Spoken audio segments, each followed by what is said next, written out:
Hello friends, स्वागत है आपका इस वीडियो में। तो आज हम हिस्ट्री यानी इतिहास का चैप्टर नंबर 1 पढ़ेंगे। पूरा इतिहास का एक एक टॉपिक पढ़ेंगे। यानी कि जो आपका पहला चैप्टर है वो बिना ऑब्जेक्टिव और सब्जेक्टिव प्रश्न को किए आप आज के इस वीडियो से सिर्फ आपका क्लियर हो जाने वाला है। तो अगर आपका हिस्ट्री सब्जेक्ट है और चैप्टर नंबर 1 आपके सिलेबस में, तो आप इस वीडियो को अच्छे तरीके से देखिए। आज की इस वीडियो में पूरा आज का हिस्ट्री चैप्टर 1 समाप्त हो जाने वाला है।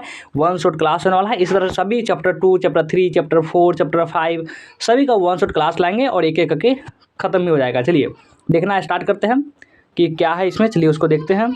ये आपका संस्कृति क्या है कि सबसे पहला जो टॉपिक है, नाम आपको पता ही होगा कि हड़प्पा सभ्यता वाला है। ठीक है, सबसे पहला टॉपिक है संस्कृति शब्द का अर्थ। चलिए इसको अर्थ बताते हैं क्योंकि ये भी बहुत इंपॉर्टेंट है। और आप देख रहे हैं तो कॉपी और कलम निकाल करके या नोट डाउन करने के लिए बहुत सारे ऐसे भी शब्द बताएंगे जो बहुत ज़रूरत होगा। तो प्लीज़ आपसे रिक्वेस्ट है कि आप एक पेन और पेपर लेकर बैठिए। चलिए देखते हैं।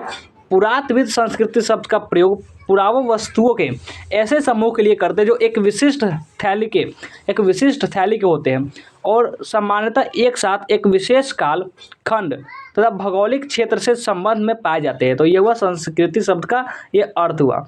अगला टॉपिक बात है। अगला टॉपिक है हड़प्पा सभ्यता और सिंधु घाटी सभ्यता। इसके बीच क्या डिफरेंस है, जेन्युइनली वही बताने वाले हैं। तो हड़प्पा सभ्यता और सिंधु घाटी सभ्यता, चलिए देखते हैं। प्राचीन भारत की पहली सभ्यता हड़प्पा सभ्यता है। प्राचीन भारत की जो पहली सभ्यता इनकी सबसे पहले सिविलाइजेशन जो है वह है आपका कौन सभ्यता, हड़प्पा सभ्यता। तो ये आपको नोट डाउन कर लेना है। अभी कभी कॉपी में इसको लिखिए, बहुत खास है। प्राचीन भारत की पहली सभ्यता हड़प्पा सभ्यता है और यह संस्कृति पहली बार हड़प्पा नामक स्थान पर खोजी गई थी। यह संस्कृति थी, ये सभ्यता जो कल्चर थी वे कहाँ खोजी गई थी, पहली बार हड़प्पा नामक एक स्थान था उस पर यह खोजी गई थी। ये सब बहुत खास है, इसीलिए उसी के नाम पर इस संस्कृति का नाम रखा गया। क्या रखा गया, हड़प्पा सभ्यता।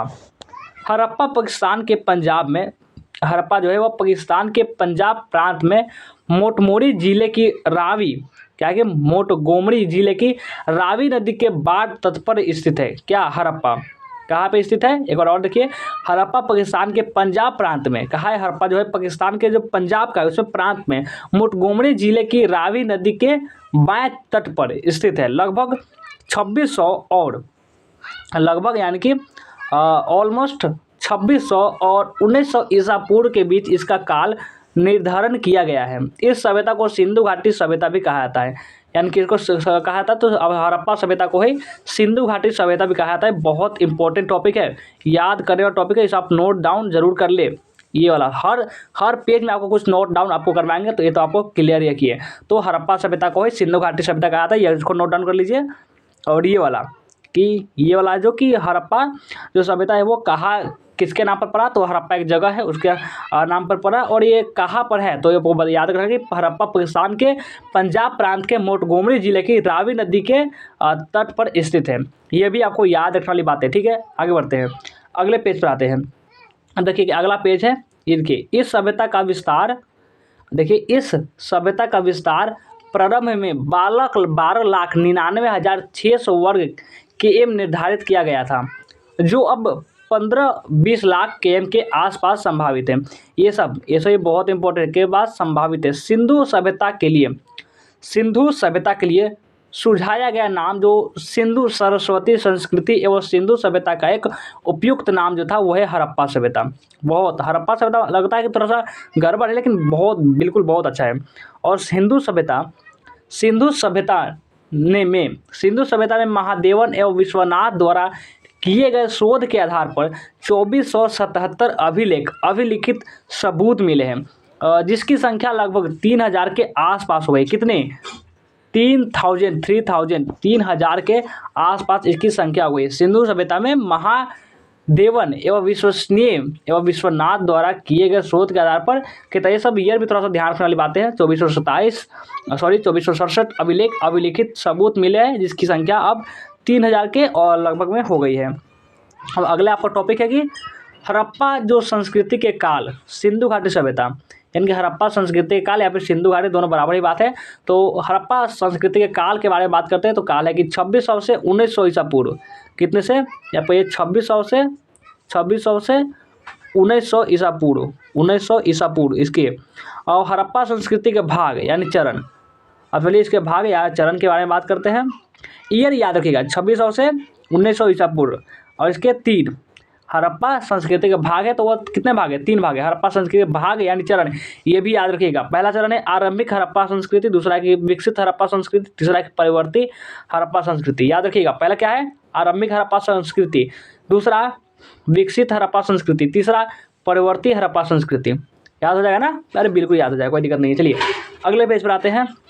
अब देखिए इसमें, और इसी का है कि एक है कि BC यानी बिफोर क्रिस्ट, ईसा पूर्व, दूसरा कि AD एनो डोमिनी यानी ईसा समूह के जन्म वर्ष, BP बिफोर प्रेजेंट, आज से पहले। तो ये भी थोड़ा सा ध्यान रखने वाली बातें थी। आगे आइए, हड़प्पा सभ्यता की खोज के बारे में बात करते हैं। हड़प्पा सभ्यता की खोज के बारे में तो चलिए जानते हैं। हड़प्पा सभ्यता की खोज 1921 से 1922 में दयाराम साहनी, रखाल दास बनर्जी और सर जॉन मार्शल के नेतृत्व में हुई। किसकी? हड़प्पा सभ्यता की खोज। तो खोज करने वाले व्यक्ति भी बहुत खास होते हैं, तो थोड़ा सा उनको भी देख लीजिए, वो भी ध्यान में रख लीजिएगा।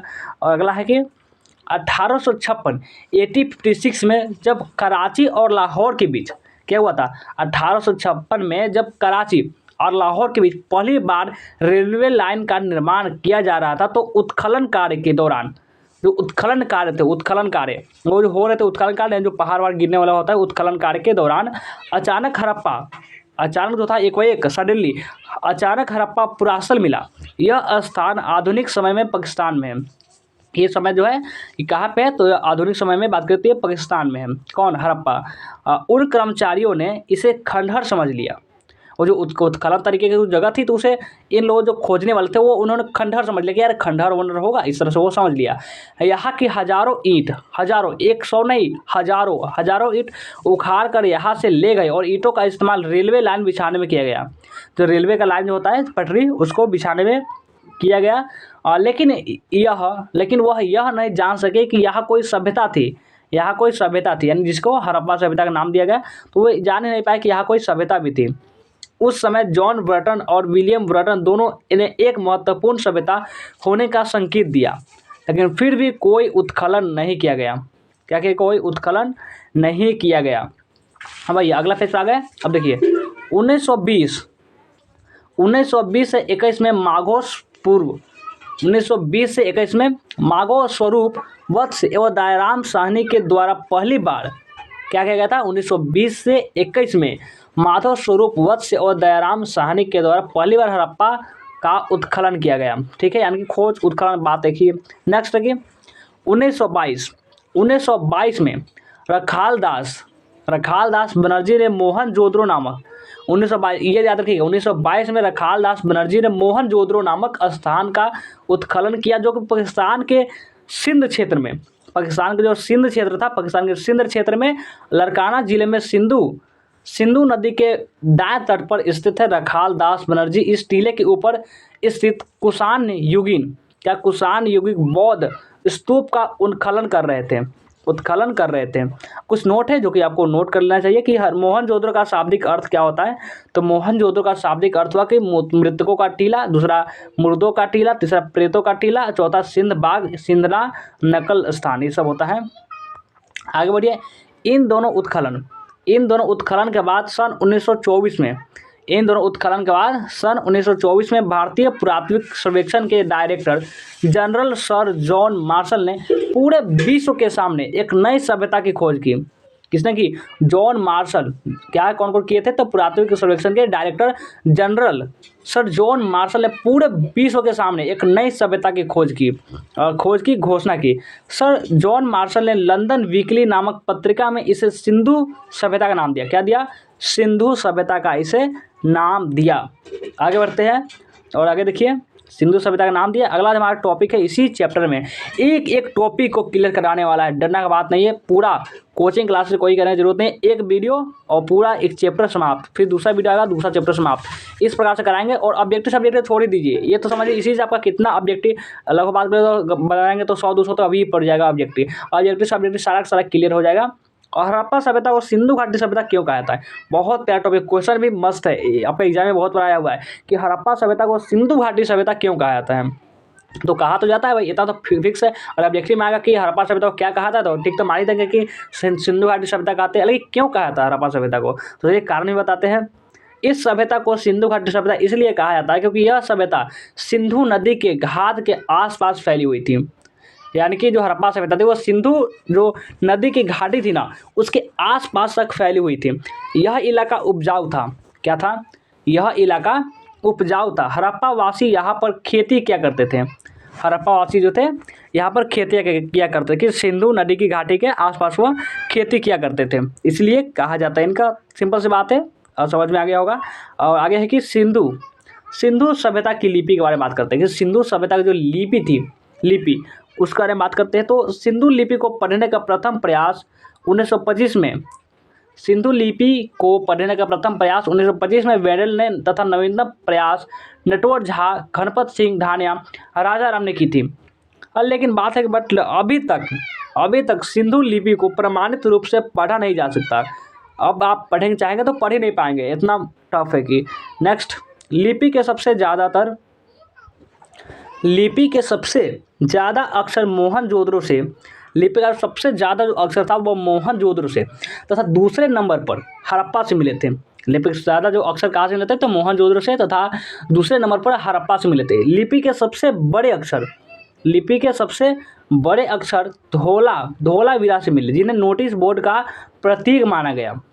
और आगे देखिए, सिंधु लिपि क्या है? सिंधु लिपि भाव चित्रात्मक है, अर्थात चित्रों के माध्यम से भावों को अभिव्यक्त करना, तो इसे बोलते हैं सिंधु लिपि चित्रात्मक। सिंधु लिपि दोनों ओर से लिखी जाती है। सिंधु लिपि जो है वह दोनों ओर से लिखी जाती है, इसलिए इसे हम ब्रुष्टोभेदन कहा जाता है। क्या कहा जाता है? ब्रुष्टोभेदन कहा जाता है इनको। चलिए आगे देखते हैं। आगे अब आइए देखिए, आपका अगला है कि सिंधु सभ्यता क्या है। इसमें सिंधु सभ्यता के विभिन्न पक्षों को जानने की दृष्टि से विशेष उल्लेखनीय है। क्या है? विशेष उल्लेखनीय है। सील घेरी प्रस्तर एवं पक्की मिट्टी से निर्मित विभिन्न आकार और प्रकार की मोहरें, जिनमें आयताकार और वर्गाकार जो है वो प्रमुख है। और आयताकार पर केवल लेख मिलते हैं। क्या होता है? जो आयताकार होते हैं उस पर केवल लेख मिलते हैं, जबकि वर्गाकार पर लेख और चित्र दोनों मिलते हैं। वर्गाकार पर क्या होता है? लेख जो होते हैं और चित्र दोनों उसमें मिलते हैं। मेसोपोटामिया की 5 बेलनाकार मोहरें मोहनजोदड़ो से मिली हैं। कितने? 5। मेसोपोटामिया के 5 बेलनाकार जो मोहरें जो है वह, मानी मोहर जिस तरह से बहुत सारे अलग अलग डिफरेंट प्रकार के जो मोहर होते हैं, तो मोहर जो मोहनजोदड़ो से मिले तथा फारस की बनी हुई जो फारस के संगमरमर की जो है वो मोहरे असल से मिली है। क्या? मोहरे लोथल से मिली है। ये सब इंपॉर्टेंट पॉइंट है, इसको आप नोट कर लेंगे। अब सिंधु क्या है आगे की, सिंधु सभ्यता के निर्माता। अब चलिए सिंधु सभ्यता के जो निर्माता है उसके बारे में बात करते हैं कि सिंधु सभ्यता के निर्माता। सिंधु सभ्यता के अंतर्गत उत्खनन में मुख्य 4 प्रकार के अस्थिपंजर थे। कितने? 4 प्रकार के थे। सिंधु सभ्यता के अंतर्गत उत्खनन के मुख्य 4 प्रकार के अस्थिपंजर थे। पहला था कि प्रोटो जो कि कहाँ पे, तो वो ऑस्ट्रेलिया के थे। और भूमध्य सागरीय, अल्पाइन, मंगोलियन, ये सब थे 4। और इसके आधार पर यह संभावना स्वीकार की गई।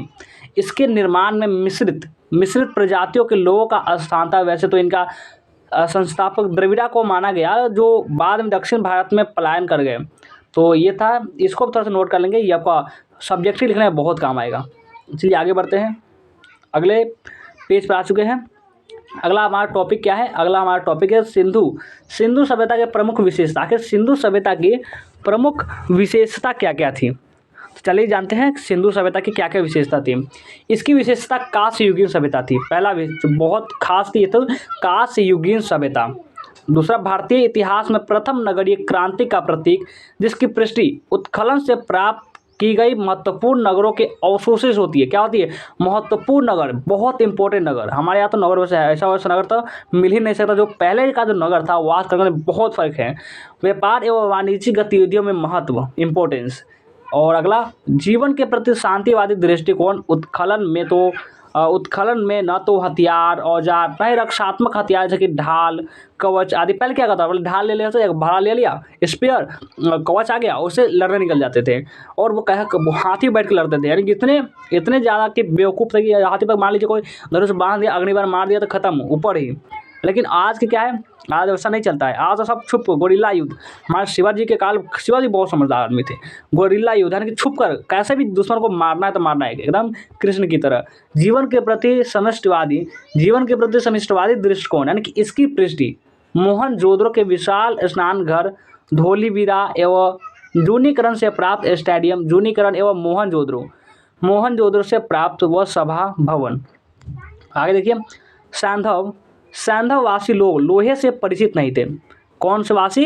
सैंधववासी जो लोग थे वो लोहे से परिचित नहीं थे, बेचारे नहीं जानते थे। उल्लेखनीय है कि लोहे का प्राचीनतम साक्ष्य सबूत उत्तर प्रदेश में के जो एटा जिला है, उत्तर प्रदेश में एक जिला है जिसका नाम है एटा जिला अंतर जिंगेरा से मिला, जिसका समय 1050 पूर्व के आसपास स्वीकार किया गया। कि ऐसा नहीं कि इतना था, आगे पीछे भी एक दो हो सकता है, तो वैसे तो बात की बात है। चलिए अब आगे देखते हैं, अगला हमारा टॉपिक आ गया क्या? अगला हमारा जो टॉपिक है यह कि हड़प्पा सभ्यता के जानकारी के प्रमुख स्रोत।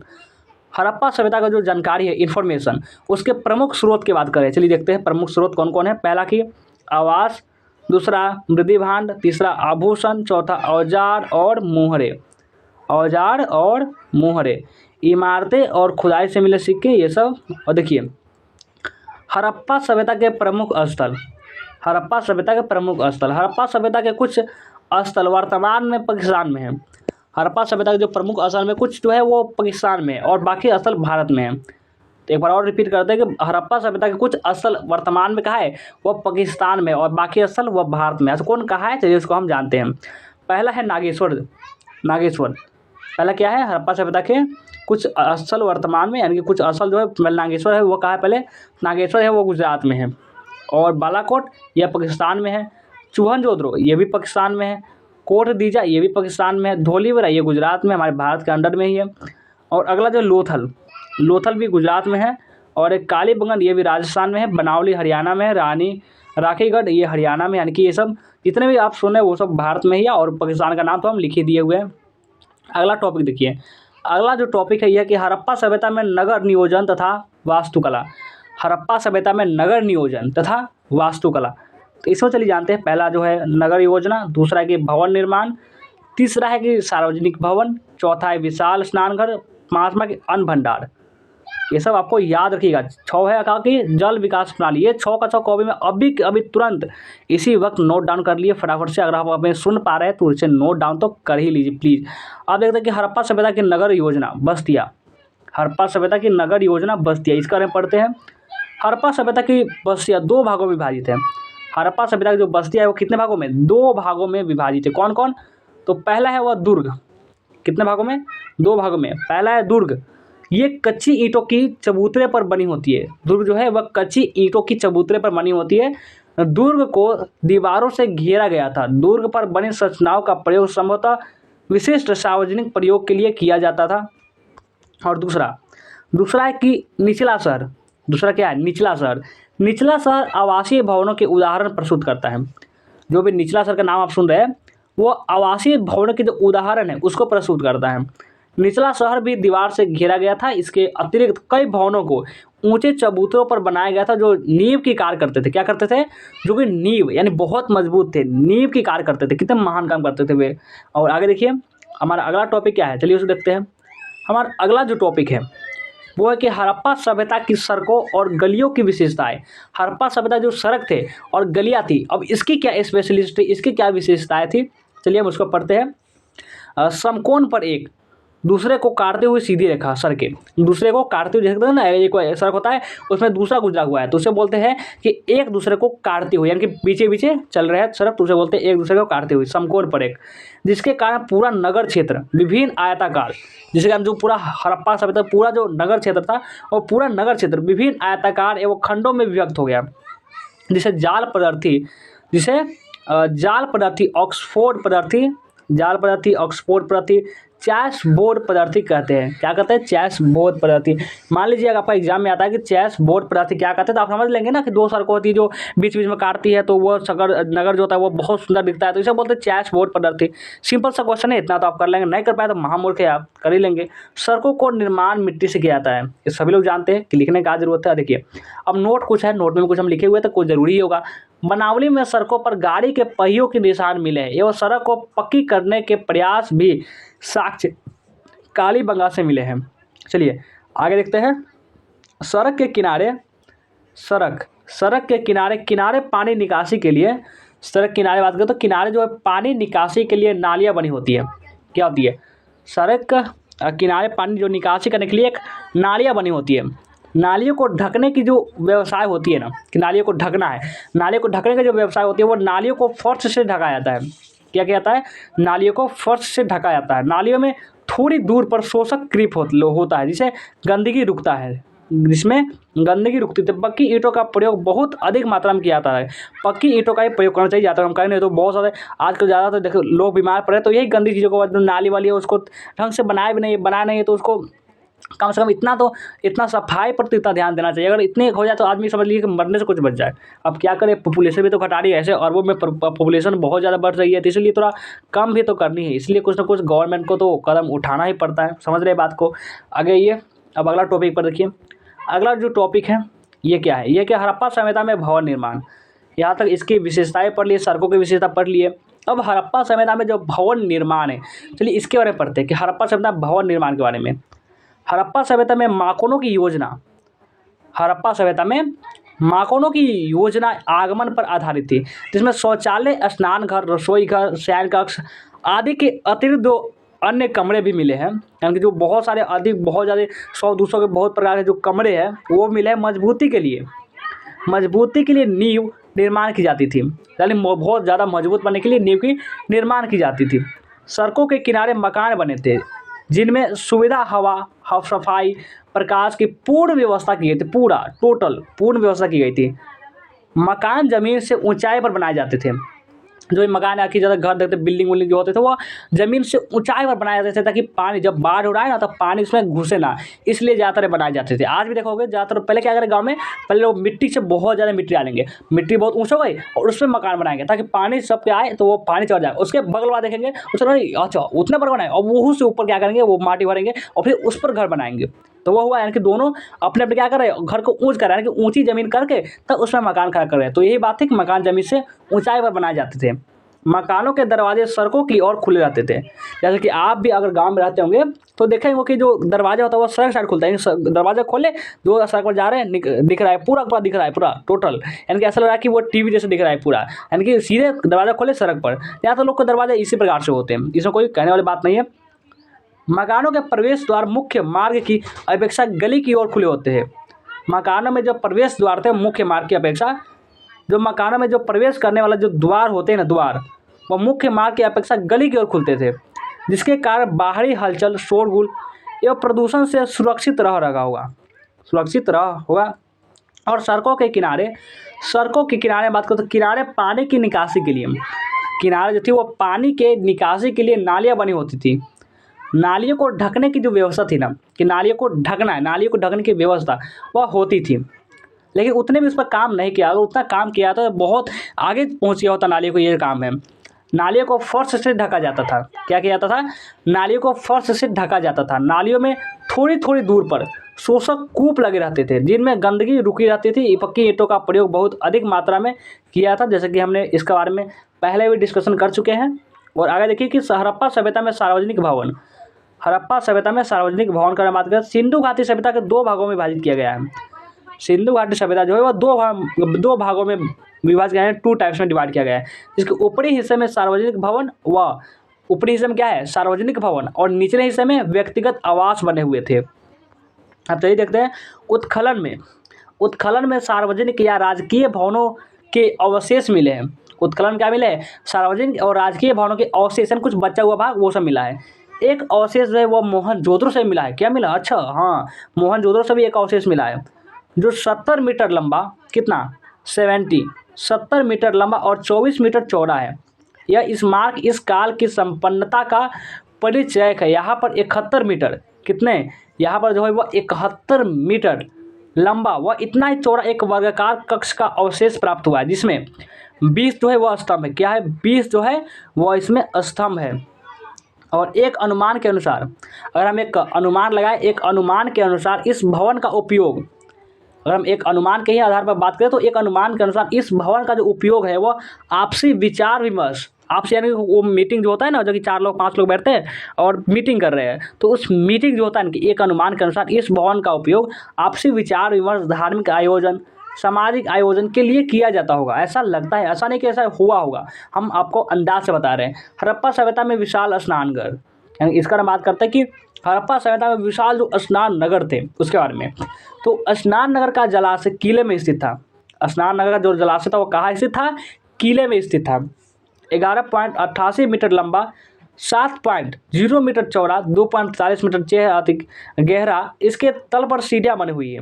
क्या बनी हुई है, इसके तल पर सीढ़ियाँ बनी हुई है। यह सीढ़ियाँ पक्की ईंटों से बनाई गई है। यह सीढ़ियाँ वो क्या की गई है, पक्की ईंटों से बनाई गई है। अब अगला पेज पर आते हैं।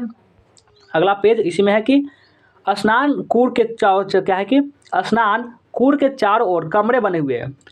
जितने भी स्नान जो करने वाले हैं, जो उसके चारों ओर वो कमरे बने हुए हैं। और बरामदे, यानी कि आप गांव में भी देखते हो बरामदे कुछ होता है ना, तो ऊपर से यानी कि उसमें दरवाजा नहीं होगा तो वो समझ लिए बरामदा है। बरामदे भी बनाए गए हैं। स्नान कुंड के कमरे के समीप, स्नान जो कुंड है उसके कमरे के समीप एक कुआं बना हुआ है, जिसमें पानी कुंड में आता था। और कुंड के गंदे पानी की निकासी एक अन्य दरवाजे यानी कि द्वार से की जाती थी। गंदा पानी फिर बड़ी नालियों में माध्यम से शहर में बाहर निकाल जाता था। और उसके बाद क्या होता था, उसके बाद अब स्नानघर की दीवारों के निर्माण में सीलन से बचने के लिए, सीलन जो सीलन होता है उसे बचने के लिए डावर या तारकोल का प्रयोग किया जाता था। पूरे स्नानघर में 6 प्रवेश द्वार थे। कितने थे, 6 प्रवेश द्वार। ये सब एक एक टॉपिक को आपको ध्यान में रखना ताकि आपको एग्जाम में आए तो छूटे ना। पूरे स्नानघर में 6 प्रवेश द्वार होते थे। स्नानघर में गर्म पानी की व्यवस्था भी होती थी, गर्म पानी। ये सब आपको याद रखना है, भूला तो बिल्कुल भी है ही नहीं। और इस स्नानघर के बारे में अमेस्ट मैके कहते हैं कि यह स्नानघर पुरोहित के स्नान के लिए होता था। क्या, किसके लिए, तो यह पुरोहित के स्नान के लिए होता था। अब आते हैं हड़प्पा सभ्यता जो चैप्टर है, इसमें अन्न भंडार की तरफ। किसकी तरफ, अन्न भंडार की तरफ। हड़प्पा नगर के उत्खनन में यहाँ के किले के जो राजमार्ग में 6 पंक्तियों वाले अन्न भंडार मिले। कितने, 6 पंक्तियों वाले अन्न भंडार मिले। अन्न भंडार की लंबाई 18 मीटर चौड़ाई प्लस 7 मीटर लंबाई, क्या है 18 × 7। इसका मुख्य द्वार पर नदी की ओर खुलता है, तो क्योंकि जो भी सामान जल मार्ग से आता था अन्न भंडार में एकत्रित किया जाता था। क्या कहता था, अन्न भंडार में एकत्रित किया जाता था। और नोट, अब नोट में बात करते हैं तो प्रोफेसर रामचरण, चलिए इसको देखते हैं। प्रोफेसर रामचरण शर्मा की जो मान्यता है, क्या मान्यता है, प्रोफेसर रामचरण शर्मा की मान्यता है कि कंस युग की किसी भी दूसरी सभ्यता ने सफाई व स्वास्थ्य को इतना महत्व नहीं दिया। प्रोफेसर रामचरण शर्मा की बहुत मान्यता है, बहुत हम भी इसमें क्या सपोर्ट करते हैं कि हाँ ऐसा होना चाहिए। प्रोफेसर रामचरण शर्मा की जो मान्यता है कि कंस युग की किसी भी दूसरी सभ्यता ने सफाई व स्वास्थ्य को इतना महत्व नहीं दिया जितना हड़प्पा देश के वासियों ने दिया था। बहुत ज़्यादा सफाई को लेकर महत्व दिया गया। और नोट में कुछ है कि बहुतायत से पक्की ईंटों का प्रयोग मुख्य रूप से 4 प्रकार की ईंटें प्रयोग की जाती थी। कितने प्रकार की ईंटें, 4 प्रकार की ईंटें। चलिए ईंटों के बारे में बताते हैं। पहला आयताकार, यानी कि जो 4:2, 2:1 के होते थे। दूसरा कि एल, यानी कि एल प्रकार की ईंटें। इन ईंटों का प्रयोग कोने में किया जाता था, जो कोने का खाई होता था उसमें इसको लगाया जाता था। और अगला जो ईंटों का प्रयोग है नोकेदार ईंटें। नोकदार जो ईंटें होती थी इनका प्रयोग कुओं में किया जाता था। नोकदार ईंटों का प्रयोग, यानी 4 प्रकार की ईंटों का यूज़ किया जाता था कुआं में। और दूसरा कि टी प्रकार की ईंटों है, इनका प्रयोग सीढ़ियों में किया जाता था, चढ़ने में ये बहुत हेल्पफुल साबित होती है इसलिए किया जाता था। और अलकृत ईंटों से निर्मित फर्श काली बंगा से मिला है। जो अलकृत ईंटों से जो निर्मित फर्श है वह कहाँ से मिला है, तो वह काली बंगा से मिला है। ईंट पर बिल्ली का जो पीछा करते हुए कुत्ते के पंजे का निशान मिला है। ईंट पर बिल्ली का जो पीछा करते हुए ना दौड़ाते हुए कुत्ते का जो चिन्ह मिला है, यह चूहन-जोदड़ो सभ्यता से मिला है। कहाँ से, चूहन-जोदड़ो से मिला है। कि जो कुत्ता जो है वो बिल्ली का पीछा कर रहा, तो वह चूहन-जोदड़ो से निशान है, यानी कि वो इस तरह से कुछ चित्र बना हुआ है। हमको चित्र वो बनाने आता नहीं ना, तो बना ही देते इस पर, तो वो इस तरह से किया गया है। अगले पेज पर आते हैं। अब देखिए अगला पेज में क्या है, चलिए उसको आपको बताते हैं। हड़प्पा सभ्यता में सामाजिक जीवन। अब बात करते हैं हड़प्पा सभ्यता में सामाजिक जीवन की। तो इसमें बहुत सारे टिप्स है, चलिए तो बताते हैं। पहला कि सामाजिक संगठन, दूसरा है भोजन, तीसरा है वस्त्र, चौथा है आभूषण एवं सौंदर्य प्रदर्शन, और आगे आगे है मनोरंजन, प्रौद्योगिकी, मृतक कर्म, चिकित्सा विज्ञान, ये सब है। और हड़प्पा सभ्यता में सामाजिक संगठन की अगर बात करें, हड़प्पा सभ्यता में सामाजिक संगठन की, तो इतिहासकार गवर्नर चाइल्ड ने समाज को 4 भागों में विभाजित किया। कितने भागों में? 4 भागों में विभाजित किया है। पहला शिक्षित वर्ग, पुरोहित, चिकित्सा, जादूगर, ज्योतिष, ये सब शिक्षित वर्ग में आते हैं। कौन कौन? पुरोहित, चिकित्सा, जादूगर, ज्योतिष, ये सब आते हैं शिक्षित वर्ग में। अब योद्धा में या सैनिक की बात करें तो इनके पृष्ठ दुर्गों में उपस्थित के अवशेषों से मिले हैं। और अगला है व्यापारी व दस साक्षर, तो इसका बुनकर कुमार, स्वर्णकर, ये सबसे इनके टिप्स हो जाएंगे। तो ये था इस यानी कि ये जो था आपका चैप्टर हड़प्पा सभ्यता वाला में, तो ये हड़प्पा सभ्यता के सामाजिक संगठन के बारे में हुआ। अगले पेज पर आते हैं। अगला पेज जो देखिए इसमें है कि हड़प्पा सभ्यता के भोजन के बारे में चलिए पढ़ते हैं। अब हम हड़प्पा सभ्यता में भोजन की बात करते हैं। तो गेहूँ, चावल, जौ, तेल, मटर, सब्जियाँ व मांसाहारी भी थे। कछुआ, घड़ियाल, भेड़, बकरी, सूअर व मछली का मांस इत्यादि खाते थे। क्या क्या? ये सब खाते थे। और आगे देखिए, इस काल में चित्रों में खजूर, अनार, तरबूज, नींबू, नारियल आदि के फलों का चित्रण किया जाता था। वह इन फलों का उपयोग भोजन के रूप में करते थे। क्या करते थे? वह इनका उपयोग भोजन के रूप में करते थे। इस प्रकार हड़प्पा वासी मांसाहारी व शाकाहारी दोनों ही थे। इस प्रकार जो हड़प्पा जो वासी थे वो मांसाहारी भी थे और शाकाहारी दोनों थे। और हड़प्पा सभ्यता में वस्त्र की बात करते हैं। हड़प्पा सभ्यता में वस्त्र के बारे में, तो वह भिन्न क्या था? वह भिन्न यानी कि ऋतुओं में अलग अलग वस्त्र पहनते थे। ऐसा नहीं कि वह एक ही वस्त्र पहने जा रहे हैं, बहुत वस्त्र बहुत चेंज करते थे।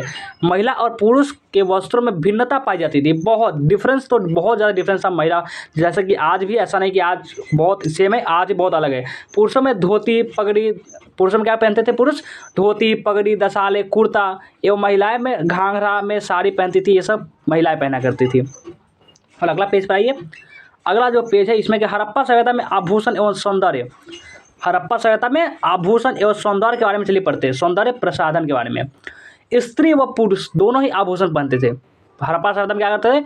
स्त्री भी आभूषण पहन रहे और पुरुष भी आभूषण पहन रहे हैं, दोनों आभूषण पहनते थे। वह दोनों ही सौंदर्य प्रसाधन के सामग्री का उपयोग करते हैं, कि दोनों को सुंदर दिखना था। सॉरी कि खाली महिलाएं सुंदर दिखती है, पुरुषों को भी सुंदर दिखना था। और अंगूठी, कान की बाली, अंगूठी पहनते थे और कान की बाली भी पहनते थे। चूड़िया, बाजूबंद, पुरुष क्या करते हैं? बाजूबंद पहनते हैं। आज भी देखते होंगे ज़्यादातर जो बाजार में मेला वाला लगती है तो उसमें बाजूबंद तो पहनते ही पहनते हैं। हार, धनी लोग हाथों में सोने जैसी जो कीमती धातु होती है उसकी आभूषण भी पहनते थे। कीमती धातु बहुत ज़्यादा। जबकि सामान्य लोग जो क्या करते हैं, वो तांबे, कांसा तथा हड्डी के बने जो आभूषण होते हैं, किससे बन रहा है? तो तांबे, कांसा, हड्डी, ये सब का जो बने हुए जो आभूषण होते हैं वो पहनते हैं। अब आगे से हड़प्पा सभ्यता में मनोरंजन। अच्छा, हड़प्पा सभ्यता में मनोरंजन भी हुआ करती थी। मनोरंजन के बारे में चलिए पढ़ते हैं। हड़प्पा सभ्यता में तो मछली पकड़ना, शिकार करना उनका प्रिय मनोरंजन था। क्या करना? मछली पकड़ते थे और शिकार करते थे। 2 ही शौक है, मात्र 2 ही, यानी मछली पकड़ना और शिकार करना, 2 ही उनका मनोरंजन का शौक है। उसमें काम भी थोड़ा सा हो जाता था, बात करें तो उनका प्रिय मनोरंजन था। जानवर की दौड़, झुनझुने, सीटियाँ तथा शतरंज के खेल उनके मनोरंजन के साधन थे। यानी जानवरों को दौड़ा रहे हैं तो वो भी मनोरंजन हो रहा है। झुनझुने, सीटियाँ तथा शतरंज के जो खेल होते हैं उनके मनोरंजन के सब क्या थे? साधन थे। अब इसके अलावा पत्थर तथा सीप की जो गोलियों से खेल खेलते थे। क्या करते थे? इसके अलावा पत्थर तथा सीप की जो गोलियाँ होती है ना, गोलियों, उससे वो खेल खेलते थे। खुदाई में पशु की मूर्ति, बैलगाड़ियाँ, 2 पहिए वाला तांबे का रथ मिला है। न्यानतगा की मूर्ति भी मिली है। इस चीज़ में पता चलता है कि हड़प्पा वासी भी नाच गान करते थे। क्या करते थे? हड़प्पा वासी में जो हड़प्पा के रहने वाले थे वो भी नाच गान किया करते थे। ऐसा नहीं कि हम लोग ही करते हैं, मज़ा तो सभी लेते हैं, तो वो भी लिया करते थे। चलिए आगे देखते हैं। हमारा अगला जो टॉपिक है यह प्रौद्योगिकी। और हड़प्पा सभ्यता में प्रौद्योगिकी के बारे में चलिए पढ़ते हैं। वे धातु कर्म का निर्माण करते थे। प्रौद्योगिकी में वे धातु कर्म का निर्माण करते थे। अयस्कों से धातु अलग करते थे। मिश्रित धातु का भी निर्माण करते थे। तांबे में चांदी व टीन मिलाकर एक कांसा बना लेते थे। औसे की आपूर्ति राजस्थान प्रांत में खेरी यानी झुंझुनी व बिहार प्रांत के हजारीबाग से करते थे। चमक पत्थर के जो बाट व नलिकाकार जो बम बनाते थे। अब हड़प्पा सभ्यता में जो मृतक कर्म, अंत्येष्टि क्रिया, इसका बारे में पढ़ते हैं कि हड़प्पा सभ्यता में जो मृतक कर्म और अंत्येष्टि क्रिया होती थी इसके बारे में। तो क्या है कि हड़प्पा कालीन नगरों हड़प्पा यानी काली नगरों, मोहनजोदड़ो, बनावली, हड़प्पा, कालीबंगा आदि में शमशान के अवशेष मिले। क्या मिले हैं? शमशान के अवशेष मिले हैं। सर जॉन मार्शल के अनुसार इसे 3 भागों में विभाजित किया गया है। सर जो जॉन मार्शल जो खोजने वाले हैं, ये हड़प्पा का पता लगाने वाले हैं, क्योंकि वह सिंधु सभ्यता के आसपास थी। तो इसका में जो जॉन मार्शल है, तो इसके अनुसार इसे 3 भागों में डिवाइड किया गया है। पहला भाग कौन कौन सा भाग है, चलिए भाग के बारे में देखते हैं। पहला भाग है पूर्ण समाधिकरण समाधान, दूसरा की आंशिक समाधिकरण समाधान, तीसरा की दाहकर्म यानी क्लेश समाधान। ये सब है, यानी कि तीन भागों में डिवाइड किया गया है। तो ये बहुत इंपॉर्टेंट है, तो इसे अभी आप कॉपी में नोट जरूर कर लेंगे। अब पूर्व समाधान के बारे में पढ़ते हैं। पूर्व समाधान के बारे में, पूर्व समाधान शव को उत्तर से लेकर दक्षिण की ओर दफनाया जाता था। पूर्व सावधान में क्या होता था कि शव, ये जो मृत जो शरीर होता था ना, उसको उत्तर से लिया जाता था, उत्तर से लेकर दक्षिण की ओर दफनाया जाता था। अब देखिए नोट में, कुछ नोट में भी लिखे हुए हैं, तो उसको भी पढ़िए। हड़प्पा में एक कब्र ऐसी मिली थी, हड़प्पा में एक कब्र ऐसी मिली है जिसे दक्षिण से उत्तर की ओर दफनाया गया है। कैसे दफनाया गया है? तो दक्षिण से उत्तर की ओर दफनाया गया है। और सबको दाबूत, जो दाबूत होता है ना, जैसे कि उसमें मृत शरीर को बहुत दूर से, यानी कोई शहर में मृत का गया तो उसे गांव में लाने के लिए एक दाबूत होता है, यानी कि जैसे कि पहले के राजा महाराजा करते थे। जैसे कि आप मूवी वगैरह देखते होंगे तो पुराने मिस्र के जो शासक हुआ करते थे, वे तो अपने सबको क्या करते थे, दाबूत में भर रखते थे, और उसको बहुत सालों साल, 200 साल, 300 साल, इस प्रकार से वो उसको रखा करते थे। इसकी पहचान विशेष कब्र से की गई है, क्योंकि उसका कब्र भी होता था वो अजीब टाइप का होता था। आज हम लोग क्या करते हैं, हम लोग जलाते हैं, क्योंकि हम लोग हिंदू हैं इसलिए जलाते हैं। और नोट में लोथल में पूर्व से पश्चिम की ओर दफनाने का अवशेष मिला है। लोथल में क्या मिला है? पूर्व से पश्चिम की ओर दफनाने का अवशेष मिला है, तथा शव करवट के रूप में है। तो शव जो है वह करवट के रूप में है। और कुछ और नोट में है कि लोथल से ही युग्म शव स्त्री पुरुष मिला है। लोथल से ही जो युग्म शव जो है स्त्री पुरुष वह मिले हैं। इससे पता चलता है कि उस समय सती प्रथा प्रचलित थी। क्या मतलब हुआ इसका? कि उसे नोट में ये भी लिखा गया लोथल से ही युग्म शव मिले। युग्म का मतलब यानी जोड़ा वाला शव, युग्म शव यानी कि स्त्री और पुरुष ये दोनों एक साथ मिले। इसका पता चलता है कि उस समय सती प्रथा प्रचलित थी, यानी जब हड़प्पा सभ्यता की जो खोज की गई थी तो सती प्रथा भी प्रचलित थी। यानी अगर मान चलिए किसी जो महिला उसके पुरुष मर गया तो महिला पुरुष दोनों को साथ साथ दफनाना था, ये भी प्रचलित थी। उस काल के बात करें तो हड़प्पा सभ्यता जो हो रही थी उस समय की बात करें, दोनों सती प्रथा ये प्रचलित थी। तो अभी तक आपको ये पता नहीं होगा, लेकिन आज पता चल गया। आज का एक क्लास से आपका चैप्टर 1 पूरा क्लियर हो जाने वाला है, इसकी पूरी गारंटी है। चलिए आगे देखते हैं। सबसे बड़ा जो कब्रिस्तान जो हड़प्पा से मिला था, सबसे बड़ा जो कब्रिस्तान था जहाँ पे मुसलमान लोग अपने जो शव होते हैं, डेड बॉडी उसको क्या करते हैं, अपना डिस्पोज करते हैं, अपना दफनाते हैं या फिर जो भी करते हैं। तो सबसे बड़ा कब्रिस्तान जो है वो हड़प्पा से मिला है, जिसे R37 की संज्ञा दी गई है। क्या दी गई है? R37 की इसको संज्ञा दी गई है। हड़प्पा संस्कृति में एक और कब्रिस्तान मिला है। हड़प्पा संस्कृति में एक और कब्रिस्तान मिला है जिसे एच कब्रिस्तान की संज्ञा दी गई है। कौन सा? एच कब्रिस्तान की से संज्ञा दी गई है। अब आगे बढ़ते हैं। अब आते हैं आंशिक समाधान। इसमें कुछ और भी है कि पहला है कि आंशिक समाधान, इसका बारे में पढ़ते हैं। शव को पशु यानी पक्षियों द्वारा खाने के बाद बचे हुए अवशेषों को दफना देना, तो इसे बोलते हैं आंशिक समाधान। क्या बोलते हैं?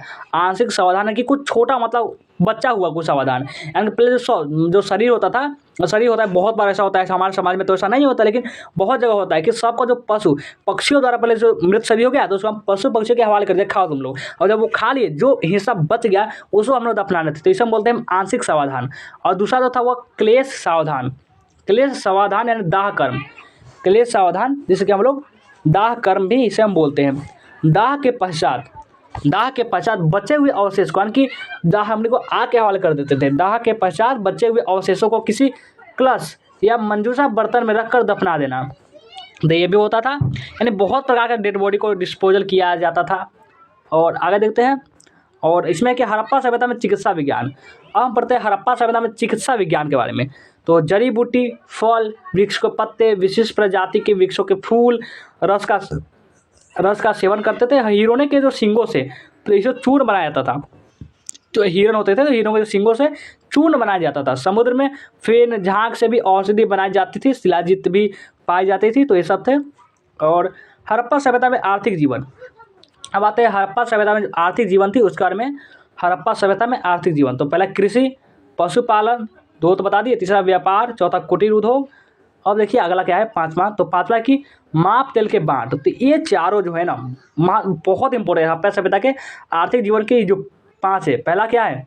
कृषि, दूसरा पशुपालन, तीसरा व्यापार, चौथा कुटीर उद्योग, अब पाँचवा भूलना मत, पाँचवा है माप तेल के बाट। ये सब है। अब आते हैं अगले पेज पर। अब आते हैं कृषि। हड़प्पा सभ्यता में कृषि के बारे में पढ़ते हैं हम। एक एक टॉपिक को खोज खोज कर पढ़ना है, छोड़ना तो है ही नहीं। कृषि के बारे में पढ़ते हैं। जौ, गेहूँ, मटर, खजूर, कपास, तरबूज, तिल, राई, सरसों जैसे फसलें उगाई जाती थी। इनका उत्पादन फावड़े से तो नहीं मिला। इनका जो उत्पादन था वो फावड़े से तो नहीं मिला, लेकिन हल के अवशेष काली बंगाल से मिला। क्या चीज़ मिला? हल के अवशेष जो काली बंगाल से हैं उनसे मिला। कृषि के बारे में हल वल जो होते थे ना, खेत के जो सामान जैसे कि हम खेती कर सके वो मिला। फसल के पासन के काटने के लिए हंसिए का प्रयोग किया जाता था। फसल का जो पासन होता था ना, उसको काटने के लिए हम लोग हंसिए का प्रयोग करते थे। हंसुआ, जैसे कि हाँ आम भाषा में हंसुआ बोलते हैं इसको। धान और गेहूँ ये सब काटा जाता था हंसुआ से। ठीक है, अब आगे देखते हैं। अनाज को धोने के लिए 2 पहियों वाली गाड़ी का प्रयोग किया जाता था। क्या किया जाता था? अनाज जो होता था उसको धोने के लिए 2 पहियों वाली गाड़ी उसका प्रयोग किया जाता था। बैल सिंधु सभ्यता का सबसे प्रमुख पशु था। बैल जो था वह सिंधु सभ्यता का जो काम करने वाले सबसे प्रमुख पशु में से माना जाता था। और पशुपालन, हड़प्पा सभ्यता में अब पशुपालन की तरफ आते हैं। पशुपालन के बारे में पढ़ते हैं। बकरी, भेड़, सूअर, भैंस, बैल ये सब पालते थे। बैल के रूप में सांड बहुत प्रमुख था। सांड इतना मजबूत जानवर होता था कि हम लोग इसी की तरह खोजते थे, अगर सांड मिल जाए ना तो समझ लीजिए कि यार जन्नत मिल गई। इसके अतिरिक्त हाथी और पाले जाते थे। इसके अतिरिक्त भी यानी कि बैल पाला जाता था, सांड पाले जाते थे, हाथी पाला जाता था, ये सब पाले जाते थे। किंतु घोड़े से वे परिचित नहीं थे। वो घोड़ों को नहीं जानते थे कि घोड़ा भी बहुत ताकतवर है भाई। घोड़ा वे कुत्तों और बिल्ली पालते थे। ऐसा नहीं था कि वो सिर्फ सांड पाल ले, हाथी पाले, कुत्ता भी पालते थे, बिल्ली भी पालते थे। साथ ही तोता, मयूर, मूंगे, भालू, चीता, खरगोश, बतख, हिरन आदि के चित्र उनकी मूर्तियों के चित्रों में अंकित है। यानी कि मूर्तियों के चित्रों में अंकित है, जो खोज किया गया है। तो परंतु अवशेष में नहीं, तो जीवित में उसको हम नहीं देखे तो पता नहीं पालते थे या फिर सिर्फ चित्र लगाए थे, तो वही जाने हड़प्पावासी। हमें तो उतना कुछ डिटेल में जानकारी है नहीं। अब आते हैं व्यापार में आते हैं। हड़प्पा के लोग व्यापार को अधिक महत्व देते थे। हड़प्पा के जो लोग थे वो व्यापार यानी कि बेचने, उसने खरीदने बेचने में ज़्यादा महत्व देते थे उनको। और नाप के लिए शीशे की पटरी का प्रयोग करते थे। नाप के लिए शीशे की पटरी का प्रयोग करते थे। चूहन जोधरों में उत्खनन से प्राप्त पत्थरों के 1 वाट का प्रयोग जो कारखाना से मिला है। चूहन जोधर में उत्खनन से प्राप्त पत्थरों के 1 वाट का प्रयोग कारखाना मिला है। समाज में अनेक व्यापारिक वर्गों के लिए रहते थे। जिनका कार्य केवल व्यापार या व्यवसाय से होता था। इनमें कुमार, बढ़ई, सुनार ये आदि जो थे वे प्रमुख थे। और आर्थिक व्यापार के अतिरिक्त इनका ईरान, अफगानिस्तान, मेसोपोटामिया, इराक के साथ व्यापारिक संबंध थे। बहुत इनके साथ हम बहुत इतना ज़्यादा व्यापार करते थे कि ये फेमस ही हो गए थे। और आगे देखते हैं। और अतिरिक्त व्यापार वस्तु विलियम के माध्यम से, जिनके बाहरी व्यापार मोहरों से किया जाता था, दूर देशों में जहाज रानी का प्रयोग किया। दूसरा इस देश में यानी कि भारत में रह रहे और व्यापार भारत में रह रहे इंडिया में, और व्यापार किसे कर रहे? चाइना से कर रहे, यूएस से कर रहे, यूनाइटेड किंगडम से कर रहे, इन सबसे व्यापार कर रहे थे। यानी बहुत देश से भी व्यापार कर रहे थे। तो शहर में व्यापार करते तो समझ में आता है, देश से ये लोग व्यापार करते थे। और व्यापार जाता कैसे था? तो वह समुद्र में जो जहाज वगैरह होती है तो उससे व्यापार करते थे शहर के दूर से। और अगला कुटीर उद्योग। चलिए कुटीर उद्योग क्या होता है इसके बारे में समझते हैं। कुम्हारों के द्वारा चाक से जो होता है ना, चाक उससे निर्मित मिट्टी की जो मूर्तियाँ होती थी, जैसे खिलौने, बर्तन के अतिरिक्त ईंटों का निर्माण भी बड़े पैमाने पर किया था, बहुत बड़े पैमाने पर। और इस काल में हाथी दांत, सीपियों, धातु के विभिन्न आभूषण बनाए जाते थे। बहुत विभिन्न प्रकार के धातु, माप तौल, वाट, ये सब। तौल के लिए तराजू व वाट सम्मिलित थे।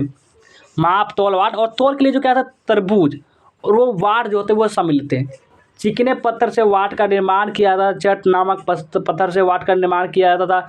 सबसे बड़े वाट का जो वजन था वो 375 ग्राम था। सबसे छोटे वजन 0.8 यानी 87 ग्राम था। इतना ज़्यादा आप सोच भी नहीं सकते कि इतना ज़्यादा था।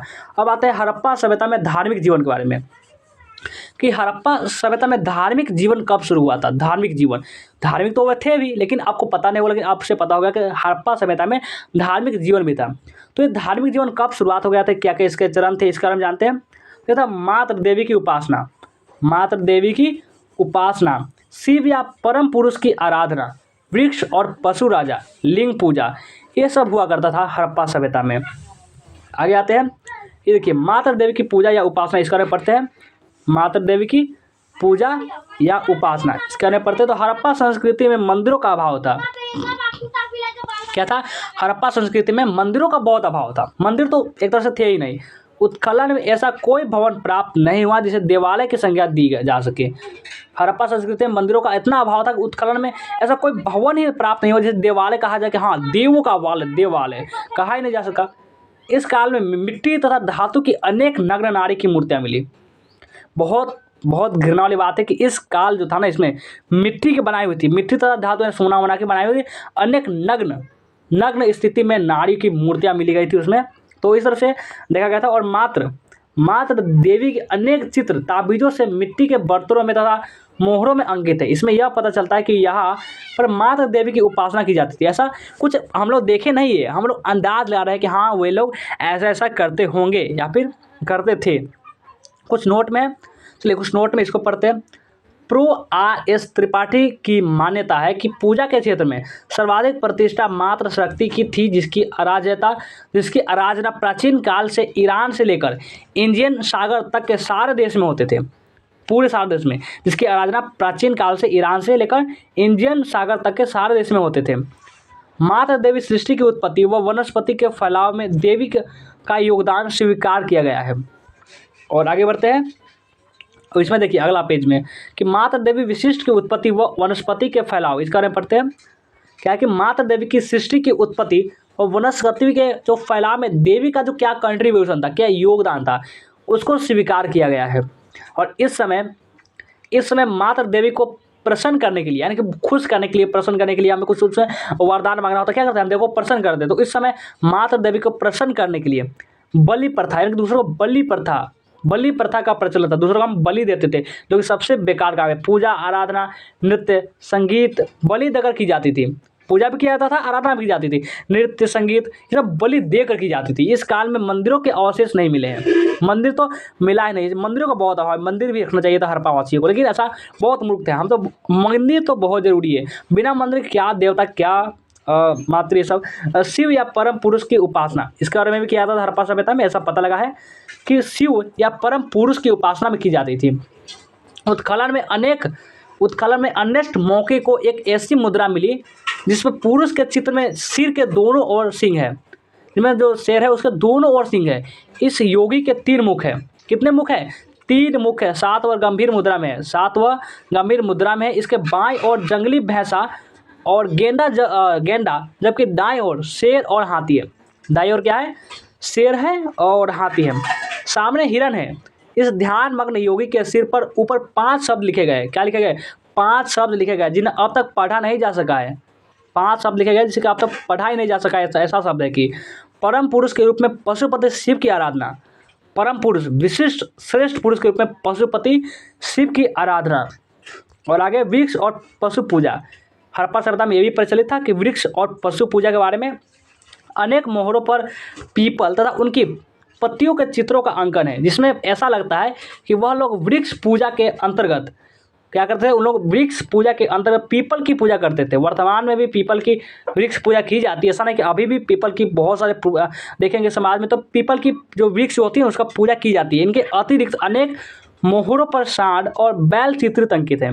मोहर क्या है कि सांड और बैल का भी चित्रण किया गया है। ऐसा नहीं कि नहीं किया गया है, उसका भी किया गया है। अगला हमारा टॉपिक है हड़प्पा सभ्यता में कला का विकास। अब चलिए कला के बारे में समझ लेते हैं। इतना कुछ हम लोग समझे तो हड़प्पा सभ्यता में जो कला का जो विकास था, कला, इसके बारे में समझते हैं। तो पहला मूर्ति कला था, दूसरा धातु कला, वस्त्र निर्माण कला, चित्रकला और ये पता नहीं क्या क्या कलाएँ थी, चलिए उसको जानते हैं। पात्र निर्माण कला, नृत्य तथा संगीत कला, मुद्रा कला, ताम्र निर्माण कला, लेखन कला, इतने सारे कलाएँ थे। और मूर्ति कला, चलिए इसका मूर्ति कला के बारे में समझते हैं। मूर्ति कला बहुत अच्छा है। मूर्ति कला के बारे में समझते हैं। उत्खनन में प्राप्त पत्थर की मूर्तियाँ, वो कौरसे की मूर्तियाँ, इसमें अंगों की झलक दिखाई गई है। अंगों की झलक। एक नर्तकी की मूर्ति बहुत ही सुंदर व आकर्षक है। जो नाचने वाली होती है ना, उसकी मूर्ति बहुत ही सुंदर है और आकर्षक, अपनी तरफ से खींचने वाली है। इन मूर्तियों में जो गाल की जो हड्डी बहुत ही सुंदर व आकर्षक है। आंखें तिरछी व पतली है, गर्दन छोटी व पतली है, ताकि इस तरह से जो पुरुष उसको आकर्षण कर सके, इस तरह से वो बनाई गई है, ऐसा लग रहा है। और आगे है कि अब आते हैं धातु कला के बारे में। हमने जितने ही कलाएँ सभी बारे में पढ़ेंगे, धातु कला के बारे में पढ़ते हैं। धातु कला में सोना, चांदी, तांबा आदि के आभूषण मिले हैं धातु कला में। सोना भी मिला है, चांदी मिला है, तांबा आदि ये सब प्रकार के आभूषण इसमें धातु कला में हमें मिले हैं। अब वस्त्र निर्माण कला, अब आते हैं वस्त्र निर्माण कला के बारे में। इसके बारे में पढ़ते हैं कि वस्त्र निर्माण कला के बारे में। तो उत्खनन में चरखा मिला है, उत्खनन उसमें चरखा मिला है, जिसमें पता चलता है कि सूत काटने का काम में वहाँ के लोग में निपुण थे। वहाँ पे जो उत्खनन में क्या मिला कि चरखा मिला है हड़प्पा सभ्यता में, चरखा, जिससे पता चलता है कि सूत काटना, सूत जो काटते हैं ना, वहाँ के भी सूत काटने वाला काम भी वहाँ के लोग में निपुण थे। सूती, ऊनी, रेशम वस्त्र ये सब पहनते थे वो लोग। और चित्रकला, अब बात आती है चित्रकला के बारे में। अब चित्रकला के बारे में पढ़ते हैं। मोहरों पर सांड के चित्र, मोहरों पर सांड के चित्र, भैंस के चित्र, वृक्ष के चित्र, इसका मतलब वो लोग चित्रकला में भी निपुण थे, चित्र भी बनाना जानते थे, वे चित्रकला में भी निपुण थे। अगला है पात्र निर्माण कला। क्या है? पात्र निर्माण कला।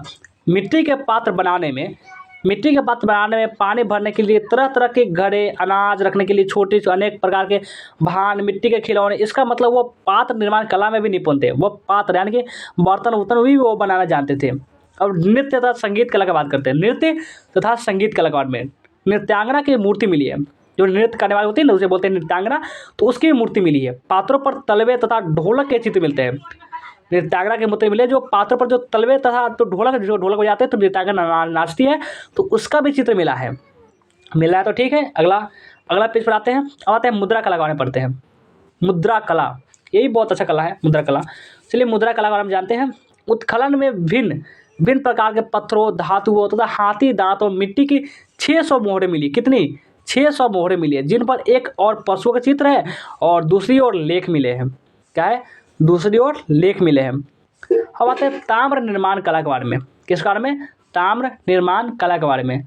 उत्खनन में अनेक ताम्र प्राप्त मिले हैं। उत्खनन में जो अनेक ताम्र पत्र मिले हैं, जो वर्गाकार व आयताकार के हैं। इसमें पशुओं व मनुष्य के चित्र मिले हैं। पशुओं में बैल, भैंसा, गैंडा, सांड, हाथी, शेर आदि, मनुष्य में योगी के जो चित्र है वो ये सब मिले हैं इसमें। और आप आगे बढ़िए, ये सब मिले हैं, ठीक है। अब लेखन कला के बारे में जानते हैं। लेखन कला भी जानते थे ये लोग, लेखन लिखने का भी कला जानते थे। उत्खनन में कोई भी लिखित शिलालेख या ताम्रपत्र नहीं मिला है, लेकिन फिर भी वृदानों में मतभेद है।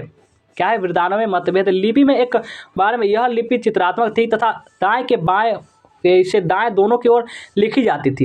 यानी कि लिपि में मिले, यानी कि उनको वो लिखने में भी बहुत निपुण थे, लिख भी सकते थे बहुत अच्छे अच्छे तरीके से, जैसे हम लोग लिख पाते हैं। अलग लैंग्वेजेस भी जानते होंगे। निर्वाह के तरीके, कृषि, शिल्पकला, व्यापार, निर्वाह के जो तरीके हैं कृषि, शिल्पकला, व्यापार। अब इसके बारे में जानते हैं। गुजरात से जो बाजरे के दाने मिले हैं, गुजरात से क्या मिले हैं? बाजरे के दाने मिले। चावल के दाने कम मिले हैं, चावल के जो दाने हैं वो कम मिले। अब बनावली, बनावली का हम जानते हैं। बनावली यानी हरियाणा से मिट्टी के हल के खिलौने मिले हैं।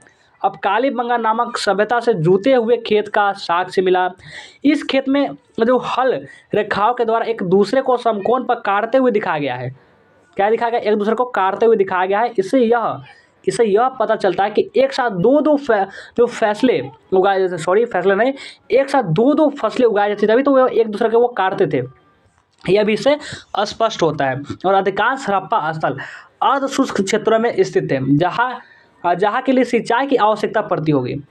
और हड़प्पा वासी कपास का भी प्रयोग करते थे, यानी कि वो कपास का भी खेती करते थे, तो वो कपास का प्रयोग करते थे। मोहनजोदड़ो से कपड़ों के टुकड़ों के अवशेष मिले हैं।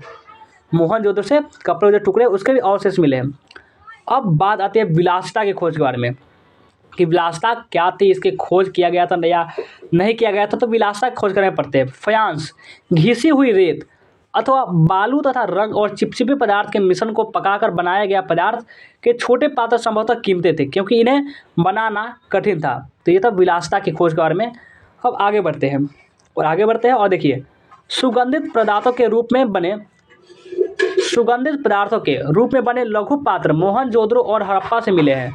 और सोना भी दुर्लभ तथा संभवतः आज की तरह कीमती था।